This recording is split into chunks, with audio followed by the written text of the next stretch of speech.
बघा मी तुम्हाला पुन्हा पुन्हा सांगते, मी तुमची घरबाची आहे. आणि माझं मी आता फक्त एवढ्या पुरतं बोलते असं नाही, मी पूर्ण वेळ तुमच्या सोबत आहे, ताकदीनं तुमच्या सोबत आहे.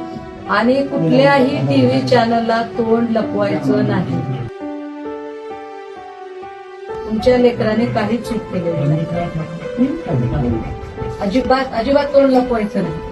तुमचं लेकरू कुठेही चुकलं नाही, तुमच्या लेकराने कोणताही गुन्हा केला नाही, तुमच्या लेकराची चूक नाही. तुमच्या लेकराला अडकवलं गेलंय, ताकद मोठी आहे, पण आपण लढू है की नाही.